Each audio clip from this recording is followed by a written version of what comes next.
Welcome back to Psychotherapy. This week, we're continuing our deep dive into the red flags of therapy harm. In part 1, we started looking at some of the most common and often quite subtle indicators that you might be in danger of therapy harm. A list I compiled from my own experience and from the stories of other survivors. Things like arrogance, defensiveness, mishandling of erotic transference, and the importance of listening to your gut when something feels off. If you haven't listened to that episode yet, I hope when you have a moment you'll go back and listen. Just a little reminder before we begin, some of these red flags aren't necessarily automatic proof that a therapist is abusive. But in story after story of therapy harm, red flags rarely exist in isolation. If you know what to look for, you often start to see themes that connect seemingly isolated behaviors into much larger and much more insidious patterns.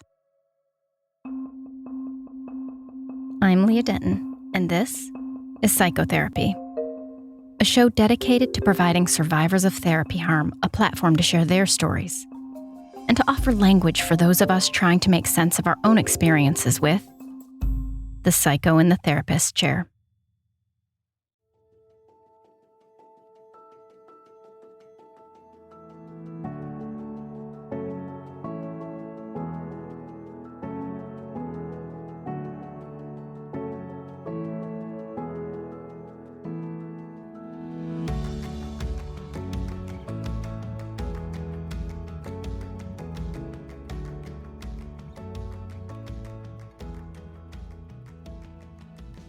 Last week, we left off on the topic of transference. So why not jump right back into another really complex category that can be hard to recognize in the moment? Next up on our list is the topic of grooming. And this functions as sort of an umbrella category that connects isolated, seemingly minor red flags into a pattern that can be quite dangerous. Grooming comes in many different forms, but here are some of the hallmark red flags I've learned in my own experience and from other survivors who've shared with me. Falling under that umbrella first is the topic of special treatment. Special treatment is almost always the first red flag and precursor to therapy harm. Sometimes this looks like your therapist showering you with praise, telling you how smart and insightful you are, how none of their other clients are making such good progress. On the flip side of that, maybe they tell you your abuse is just the worst they've ever heard, how they've never met anyone who's endured what you have, which once again means you're something special and you'll need extra attention. Then maybe they start loosening the boundaries. Sure, you can call me anytime you want. And why don't you stay a few more minutes so we can keep talking? Pretty soon, the lines of the professional relationship start to grow blurry. In some cases, including some of the stories we've shared on this podcast, therapists stop charging for sessions. They make themselves available at all hours of every day. And then they even start socializing with the clients outside of the office. After all, you're just so special and we get along so well. Why wouldn't we want to grab dinner together? All of this serves to foster toxic levels of dependence, even the feeling that you're obligated to your therapist. After everything they've done for you, you owe them. Then there's the matter of non-sexual physical contact. This is one of the most common red flags I have heard about, especially from women who were harmed by female therapists. These gestures might start off as small, like a pat on the back or a reassuring hand on the shoulder. But they can build to levels of touch that are more frequent and more intense. A handshake becomes a pat, then a caress, then a warm embrace that seems to get a little longer every time. For clients who don't get much affection, especially those who grew up without nurturing care, these non-sexual touches can be profoundly meaningful. One survivor even compared it to a drug. It offers that feeling that they're cared for in a way they've longed for their entire lives. Of course that feels good. And of course they would want more of it. So they might start to rely on that physical comfort to feel validated and connected to their therapist. If you're a therapist listening and you think, well, I have a couple clients who could handle the occasional hug, never mind the fact that offering affection to some clients while leaving others out is special treatment. The truth is, you can't predict which client will be harmed and which one won't. So please, don't touch your clients. Even in non-abusive situations, when therapists might have the best intentions, it's their job to realize this kind of affection is a major boundary violation. It sets the client up for failure because it teaches them to depend on the therapist in ways that their therapist can't and shouldn't provide. At its most insidious, non-sexual touch can be an early step in the grooming process, ultimately leading to sexual abuse. The touch may feel comforting at first, but in cases of outright abuse, comfort is the last thing on that therapist's mind. This is a calculated ploy, one they know will leave their client more vulnerable to future manipulation and abuse. Even outside of the grooming process, and even with therapists who aren't outright abusers, sloppy boundaries can lead to all sorts of problems. If your therapist lets you call anytime, and if they eventually start to seem more like a friend than a clinician, it's possible that they feel validated by your attention, your need for them, like it's satisfying some unmet need in their own life.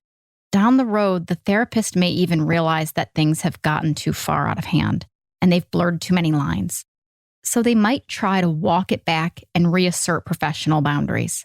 But this will inevitably be experienced as a form of abandonment for the client. And when the therapist doesn't know what else to do, they might actually abandon the client, either by emotionally withdrawing or terminating their work together. This is a story I hear over and over again in therapy harm cases. A therapist will blur every boundary, create dependence, and then panic when they realize how badly they have messed up. So they seek supervision and decide the best course of action is to just put up really firm boundaries. And by that point, it's too late. The harm is already done. And the therapist's withdrawal then reenacts harmful events from that client's childhood, which compounds the deep sense of shame and abandonment that might have brought them to therapy in the first place. All of this to say, special treatment and boundary blurring, even if it starts unconsciously or with good intentions, is never going to end well. Ethical norms and guidelines in therapy exist for a good reason.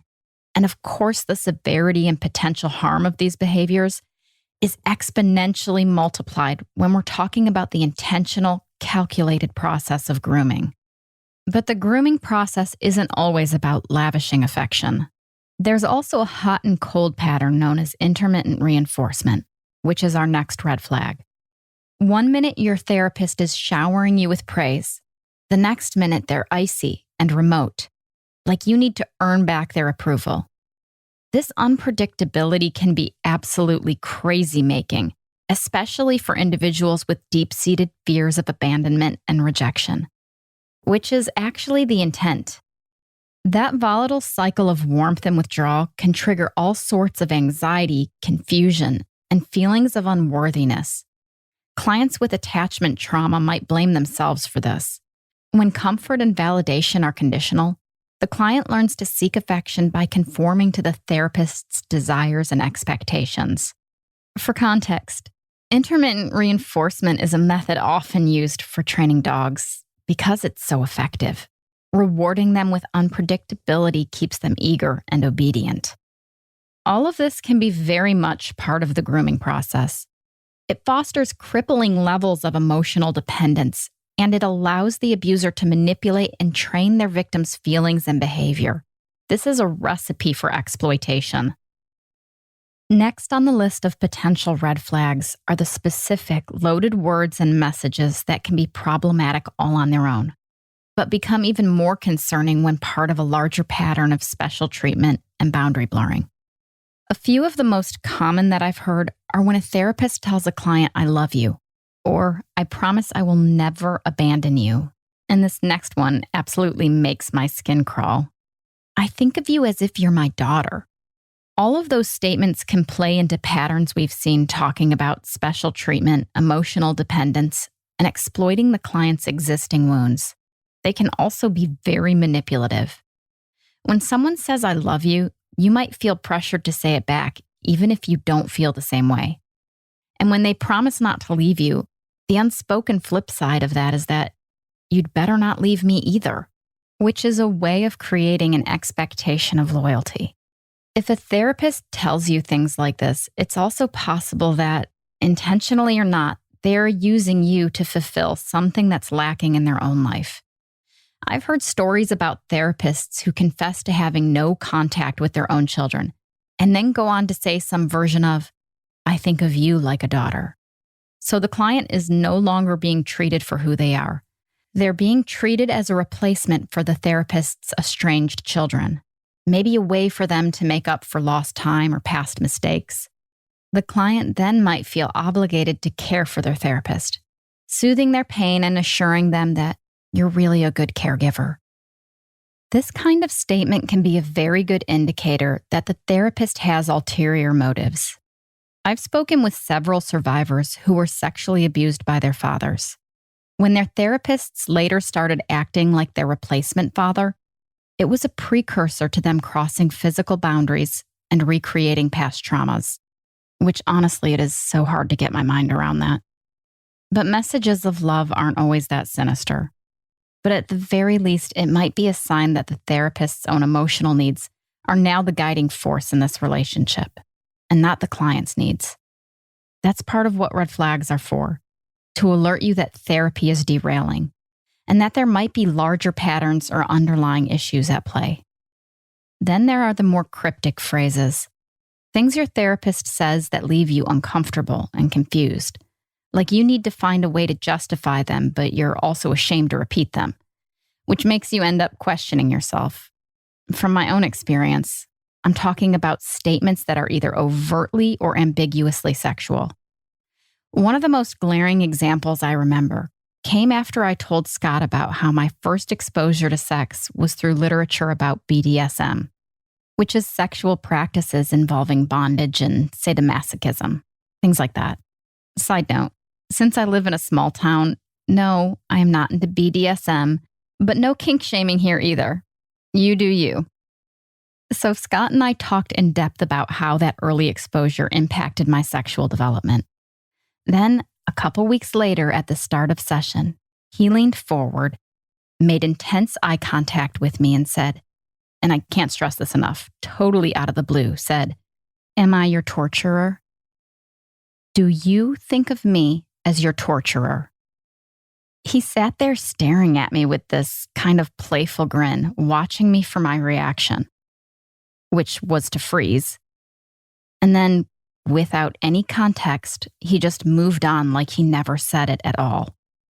The man I was working with before Scott, also a state-licensed Christian therapist, said something to me once that was so shocking I didn't tell anyone about it for over a decade. He liked to ask me about my thought life, which is Christianese for lust or fantasy, basically how you think about sex. Then he asked me, and this is an exact quote, so I'm sorry for the language, "Do you like to finger fuck while you're having these thoughts?"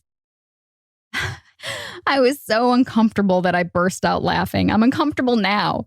Mind you, this was a respected Christian leader, a therapist a lot of people in my own family and community have worked with, and I was still in my fundy trad wife phase, which made his words extra jarring and uncomfortable for me.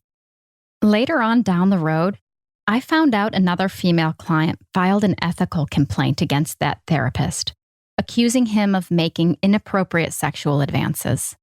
Her case against him was dismissed, and so we know he didn't do anything wrong because of that. Wink, wink. I've heard from a number of other survivors who had similar experiences. Therapists using explicit language in a way that left them stunned and confused. One of these people was a client who came in for sex addiction. And on day one, her therapist said, "I'm not going to fuck you. Even if you try, I'm not going to fuck you." He would comment on her appearance, telling her how gorgeous he thought she was. He also sent her suggestive text messages that were, quote unquote, mistakenly for someone else. And in a past episode, you may remember Ellie's story. At one point, her therapist looked at her and said, "There are no windows in here." Cue the creepy smile. Worth noting is that the therapist in those examples ended up losing their license. So there's really no ambiguity here in what they were trying to suggest. But in the moment, each of those women, including myself, left those sessions attempting to rationalize or justify behavior that was confusing and inappropriate. I don't share all these details to be salacious or scandalous. I bring them up because this is such a common element in grooming and abuse. Shocking statements that leave the client confused and unsure of themselves, making them feel like they have to justify their therapist's behavior, and that can start opening the door for further harm.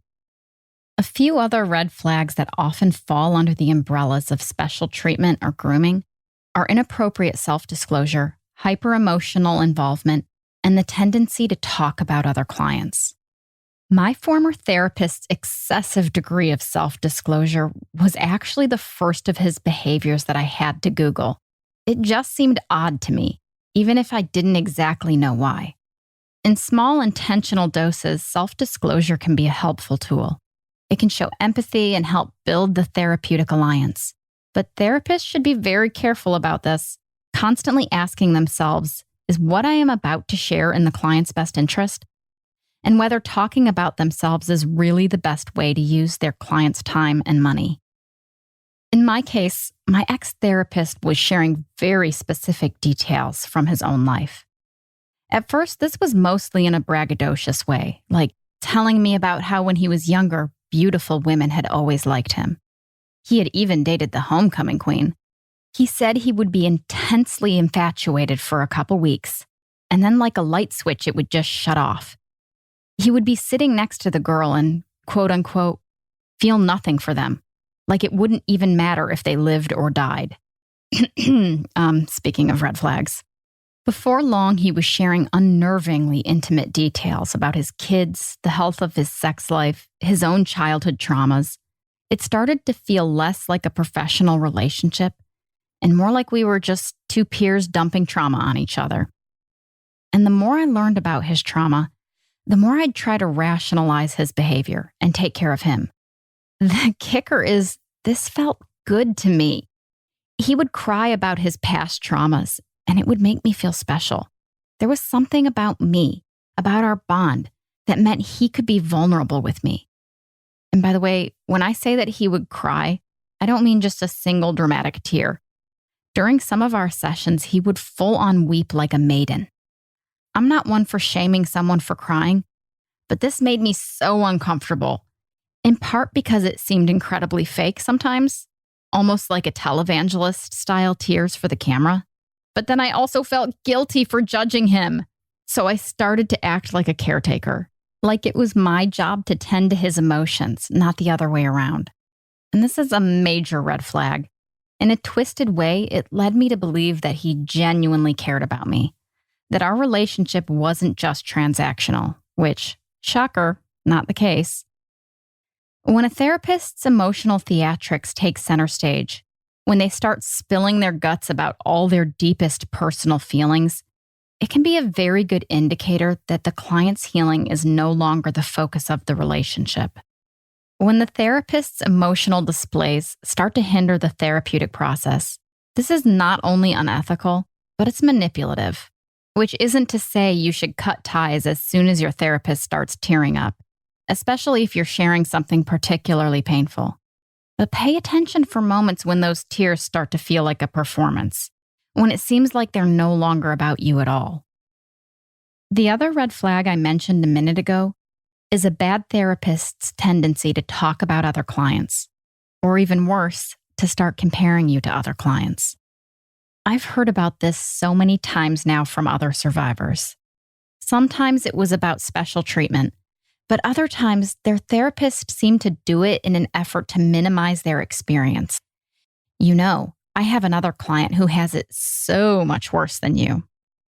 Comments like this can foster intense feelings of jealousy and competition, which not only undermines the therapeutic relationship, it can also re-traumatize clients with a history of emotional neglect or favoritism. Maybe the most obvious problem with this isn't the fundamental breach of confidentiality, which is supposed to be one of the primary ethical touchstones of therapy. It's not a great feeling to know that your therapist might be sharing anecdotes about your sessions with other clients, much less sharing enough information that clients start to figure out who each other are.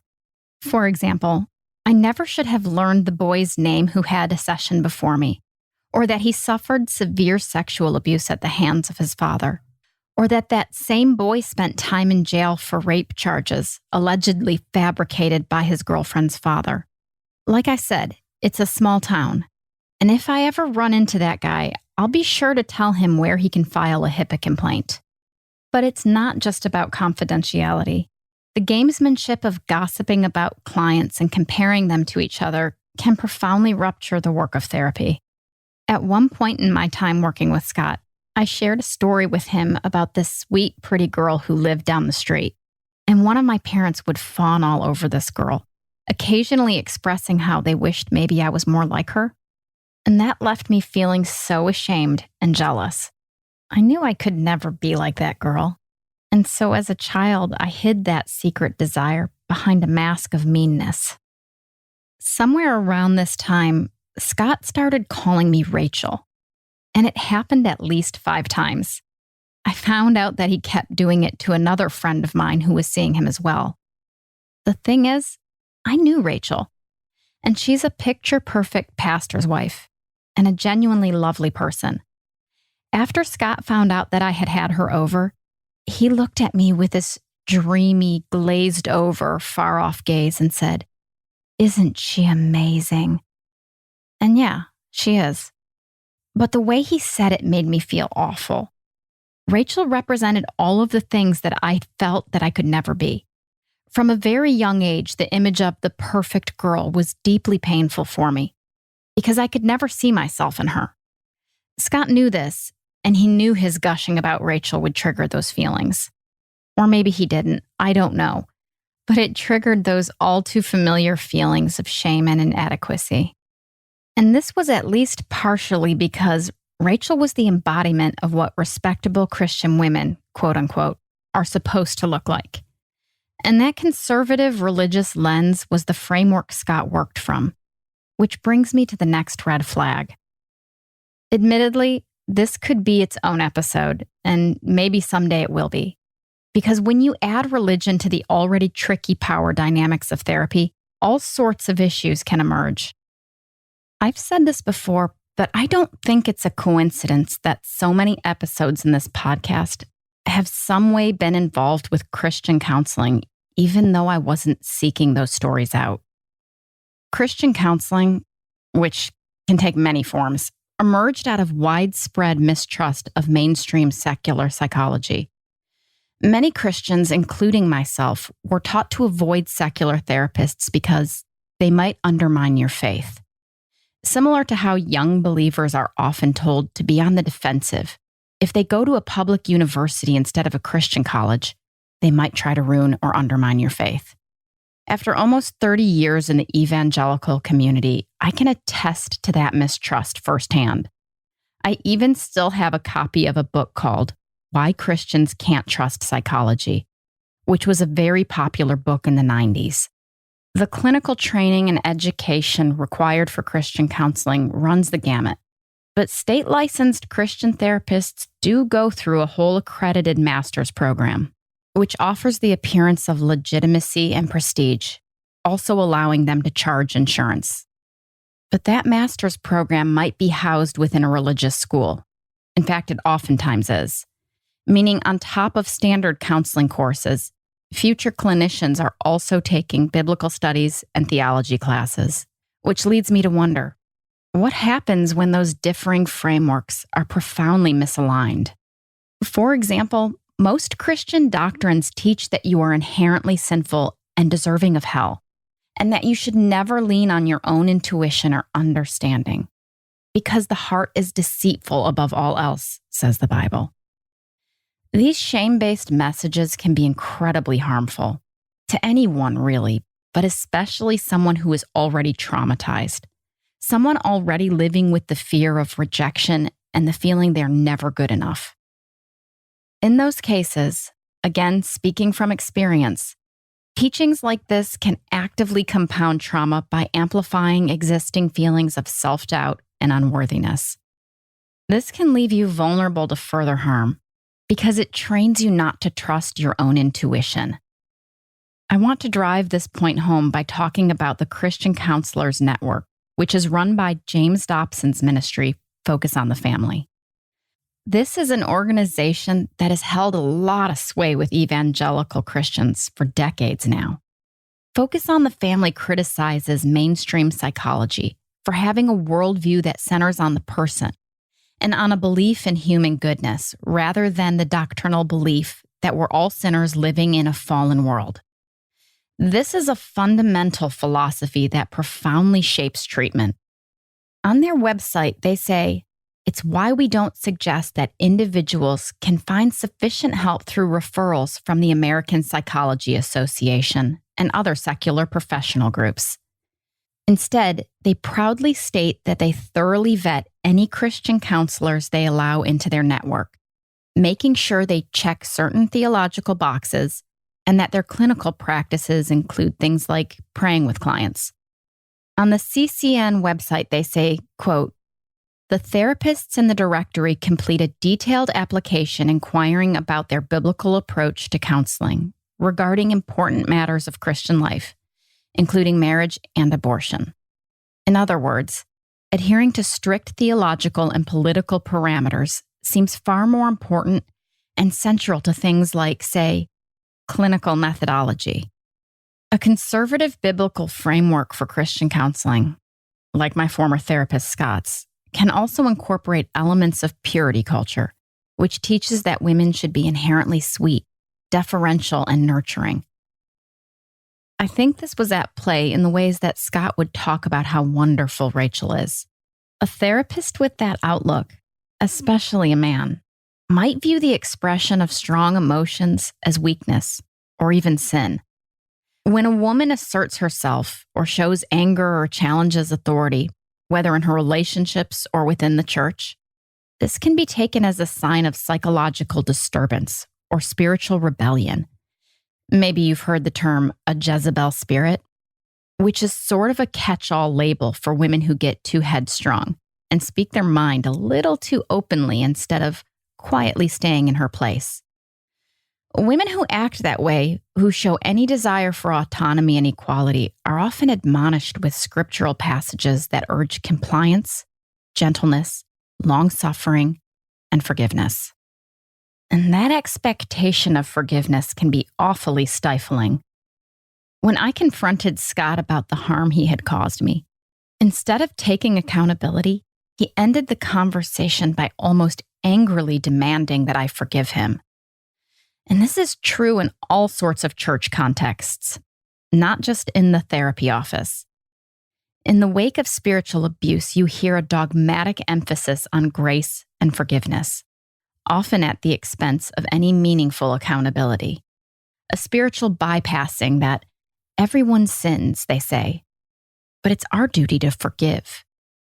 This not only frees up the abuser to continue harming others, it blocks the survivor from pursuing the necessary closure and true healing that they deserve. It might be clear by now that I have somewhat of a bias here, and if so, I come by it honestly. But maybe this particular red flag should come with an asterisk. And in the interest of fairness, I should say that not all Christian therapists practice unethically. I know a lot of people find this kind of approach helpful, and I do get the appeal. If you're a Christian yourself, it can feel comforting to see a therapist who speaks your language and believes the same things as you. I actually have several friends who practice as Christian counselors, and they're lovely people. I have no interest in disparaging them or the ethical clinicians in their field. That said, do think there is a reason for caution here. It worries me when the Bible, prayer, and church-approved doctrine are seen as the end-all, be-all in therapy, superseding the principles and practices of actual evidence-based clinical psychology. I might not mind if my cardiologist wanted to pray with me before a procedure, as long as he sticks to Western medicine after he says, Amen.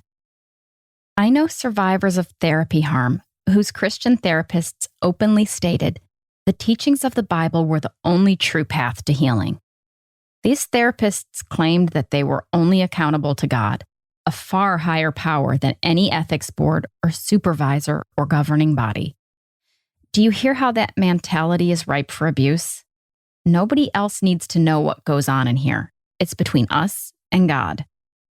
I've heard countless stories now of therapists who see their practice as a form of evangelism, meaning if the client is not a Christian, part of the treatment plan might involve trying to convert them. I don't think unethical is a strong enough word for something this egregious. My friend Megan, a fellow therapy harm survivor, endured one of the more striking examples of spiritual manipulation in therapy that I've heard. She once decided to confront her therapist about some ethical concerns. Instead of hearing her out and taking responsibility, this therapist claimed that Megan was under spiritual attack by Satan, and that was the reason for her distress, not his behavior or how he had fully enmeshed himself into her life. And speaking of enmeshment, that's another potential pitfall with Christian therapy. Let's say your therapist starts attending the same church as you, or joins the small group, or starts treating their church as a personal client pool. If you try to speak up and set some boundaries, you're accused of being unchristian. You're supposed to be brothers and sisters in Christ after all. You do life together. When the lines between church and therapy start getting blurry, the ethical dilemmas and dual relationships start popping up like weeds. If it's not obvious, I could talk about my concerns with Christian counseling all day. But ultimately, the type of therapist that works for you will be different from the one that works for someone else, including me.